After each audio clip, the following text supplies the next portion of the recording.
Bueno, pues ya estamos. Es viernes y los viernes nos da muchísimo gusto recibir aquí pues a nuestro amigo, a nuestro colega, a nuestro buen historiador, a Joaquín Robles Linares, que hoy va a tocar un tema que, pues la verdad, pues, tanto el señor Olea como un servidor debemos de acordarnos muy bien por Sí, muchas circunstancias. Estábamos chavalos, chavitos, pero pues veíamos lo que estaba pasando en este país. Y nos va a hablar Joaquín, si ya está ahí en pantalla, sobre el halconazo de un 10 de junio de 1971. Joaquín, buenas noches, ¿cómo estamos?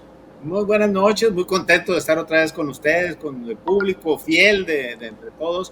Y sí, efectivamente nos acordamos, yo lo recuerdo así vivamente, aquella noche era un jueves de Corpus, jueves así de le llaman, Corpus, jueves de Exactamente. Corpus. jueves de Corpus, aquella situación tan crítica al inicio del gobierno del licenciado Luis Echeverría. Hay que recordar que Echeverría había tomado posesión en diciembre del 70 y había cumplido muy poco tiempo, y esto sucede el 10 de junio de 1971, o sea, el gobierno iba Empezando, prácticamente comenzando, 6 meses. y entonces, sí, se da esta situación tan terrible donde un grupo de estudiantes que iba convocados a una marcha.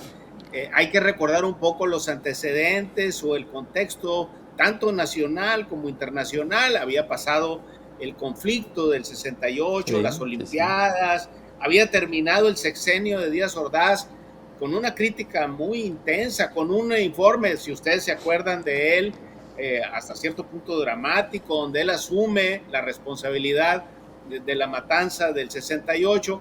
Y bueno, el Estado mexicano en ese entonces, representado precisamente por el presidente de la República, y aquel sistema monolítico y hegemónico que empezaba a tener ya sus problemas, pues estaba en estado de alerta. Así había quedado después de aquella situación tan crítica. Llega Echeverría, y Echeverría, si ustedes se acuerdan, él intentó hacer un gobierno distinto, incluso metió gente joven a su gobierno. Recuerdo a Fausto Zapata Loredo, Juan José Bremer, personajes que estaban vinculados con las universidades, dándole otro rostro. Bueno, es así que aquel junio de 1971, una tarde, así como estas calurosas, pero en ese entonces lluviosa de la Ciudad de México, se juntan un grupo de estudiantes por dos motivos: para celebrar la marcha, pero también esto tenía como intención buscar la democratización de la educación y algunas demandas que ellos tenían, pero también por un asunto muy interesante. Había habido una huelga en la Universidad de Nuevo León, y esa huelga había quedado conjurada. Había habido oficios ahí políticos precisamente para que esa huelga no prosperara, y esto había hecho que los estudiantes se juntaran, iban a marchar como es costumbre. Cualquiera que tiene la edad nuestra sabe perfectamente de lo que son las marchas de estudiantes, tanto en la Ciudad de México como en otras ciudades importantes, y se habían convocado aquel 10 de junio de 71. Es así que a las 5 de la tarde sale la marcha, y 10 minutos después hacen su aparición un cuerpo muy famoso hasta hace unos años, los famosos granaderos. La marcha sale de lo que es el casco de Santo Tomás rumbo al centro. En una estación que se llama estación normal, en una estación de metro, una confluencia de calles, aparecen los granaderos, y de inmediato los estudiantes empiezan a empujarse con ellos. Bueno, los granaderos responden, los estudiantes también, pero al abrirse este grupo de granaderos, aparece un grupo de choque del cual no se tenía conocimiento ni noticia, que se denominaban los halcones. Alrededor de 1,000 personas perfectamente entrenadas, muchos de ellos con unas varas de bambú, De que le llaman bambú. kendo, otros con porras, garrotes, pero muchos con armas automáticas también. Aparecen y empieza la golpiza, empiezan a defenderse, empiezan a disparar las armas.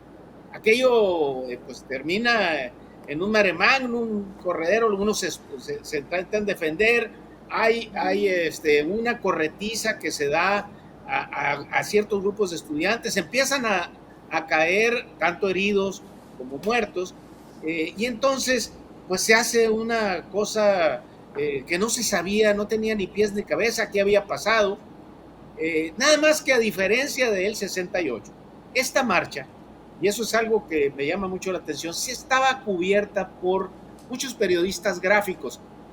Ustedes se han de recordar que en la época, no sé ahorita, pero en la época había un periódico muy famoso que circulaba de forma vespertina, que era el Universal Gráfico.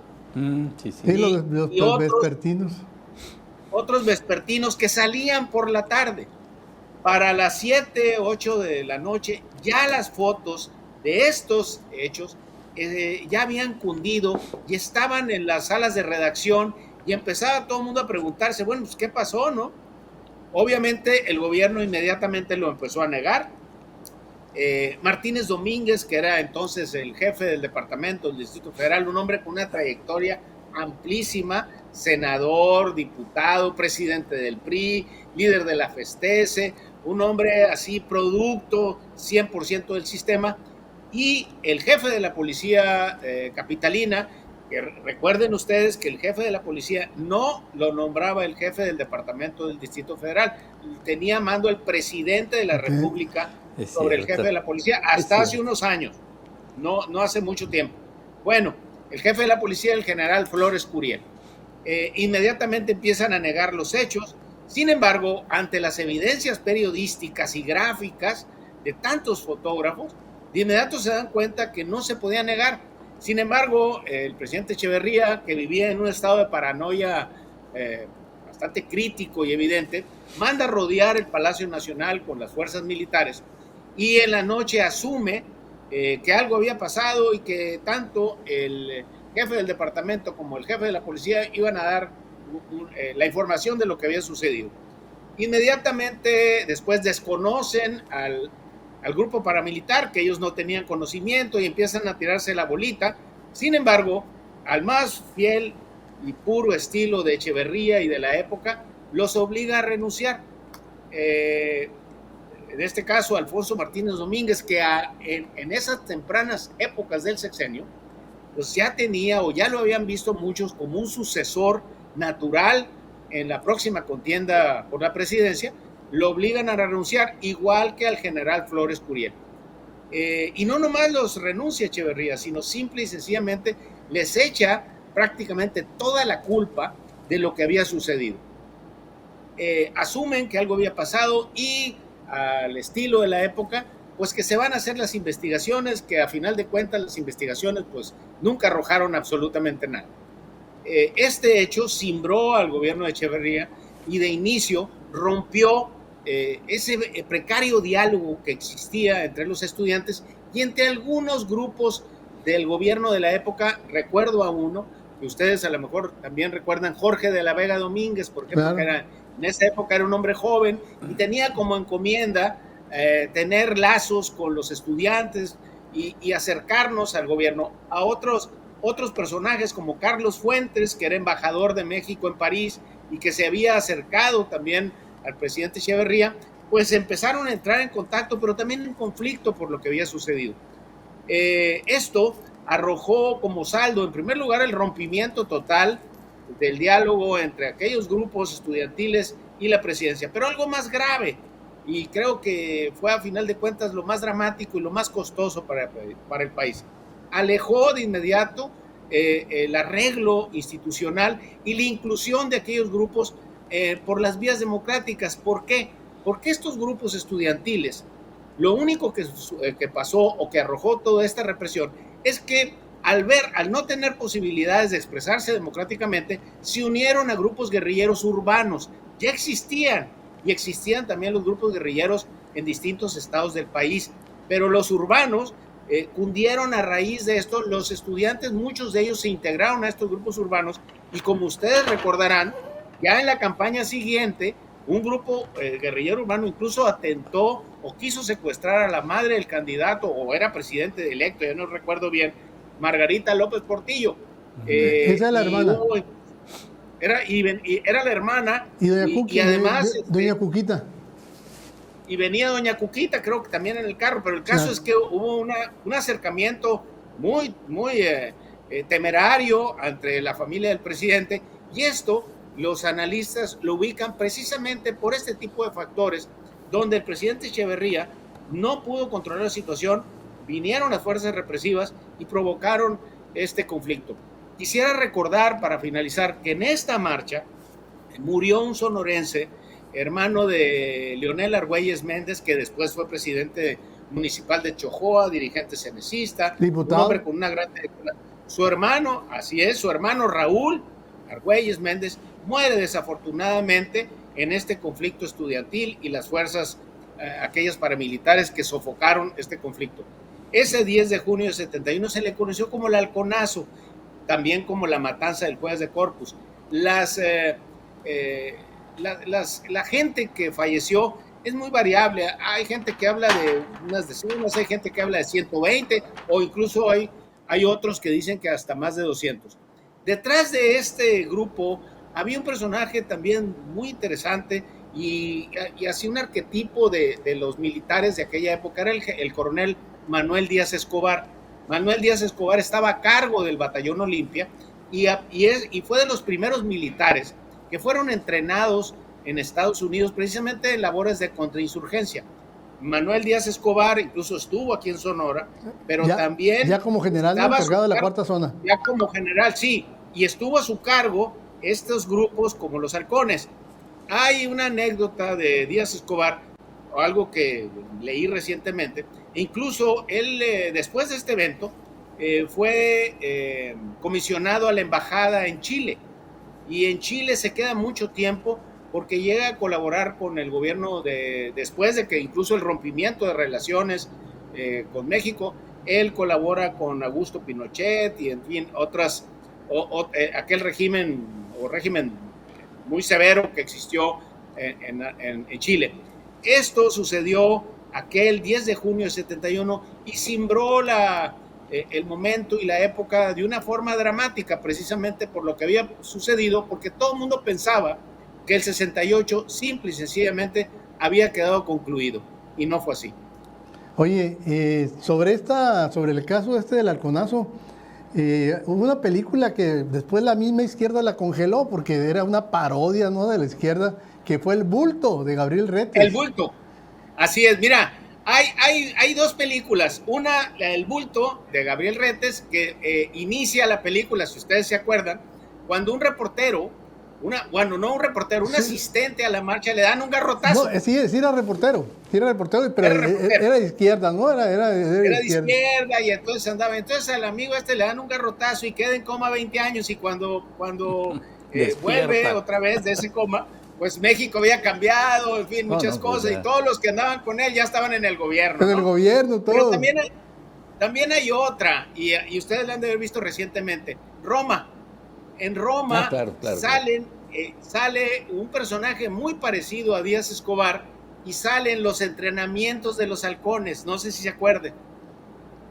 Hay una escena donde están entrenando con varas y todo, y entonces él hace referencia, porque es esa década, ¿no? Sí, se supone que los entrenaron primeramente en el Campo Marte y luego en unas áreas del ayuntamiento, ahorita no me acuerdo de ahí del ayuntamiento que era... Bueno, del Distrito Federal, departamento del Distrito Federal más que ayuntamiento. Ahí está la foto, mira, ahí está precisamente, esa es la foto de la película.